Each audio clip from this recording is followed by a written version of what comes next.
Bonjour chers internautes. Vous n'allez pas croire l'information d'aujourd'hui. Regardez ce Français. Vous l'avez bien vu. Regardez le même Français au milieu des djihadistes. Regardez le même Français avec Emmanuel Macron. Vous l'avez vu? Regardez-le avec les généraux de l'armée française. C'est lui qui fournit les armes aux djihadistes, c'est lui qui donne toujours la position de l'armée malienne, c'est lui qui transporte l'or de l'Afrique vers l'Europe. C'est lui qui est l'espion redoutable dont on vous a parlé il y a bien longtemps. Il se nomme Bernard-Henri Lévy.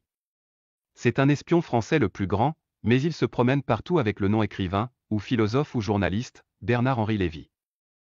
On le surnomme même BHL, né le 5 novembre 1948. On vous dira même souvent qu'il est un acteur. Son nom au Mali est Pierre-Marie. Au Niger on l'appelle Michel. En Centrafrique Jean-Yves. Au Libéria il s'appelait Antoine.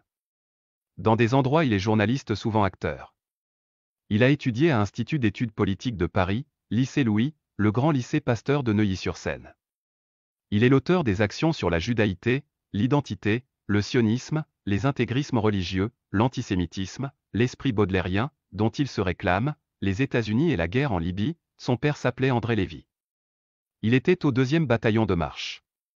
Sa mère s'appelait Dina. Son frère s'appelle Philippe. Et sa sœur s'appelle Véronique. Sa fille s'appelle Justine Lévy. Sa première femme était Isabelle d'Outreluigne. Il divorce sa première femme en 1974. Parce qu'elle avait son mari Bernard Lévy. L'espion français a démasqué des dealers de drogue. Quand elle a su que son mari l'avait exploité, elle a divorcé. Le 9 mai 1980, il marie Sylvie Bouscas. Elle était membre d'un réseau de trafic d'armes, et François Mitterrand lui avait demandé d'espionner la bonne dame. Il l'a mariée et le président Mitterrand était le témoin du mariage. Ils ont eu un fils nommé Antonin Balthazar Solal. En 1984, après avoir reçu sa mission, il l'a divorcée. En 19 juin 1993, il se marie avec une actrice nommée Ariel Dombal. Sa mission était de rentrer dans un réseau de blanchissement d'argent. Il réussit la mission. Sous Nicolas Sarkozy, il réussit la mission de la Libye et de la Côte d'Ivoire. Il a permis d'arrêter le président ivoirien Laurent Gbagbo, et il a permis la mort de Kadhafi de la Libye.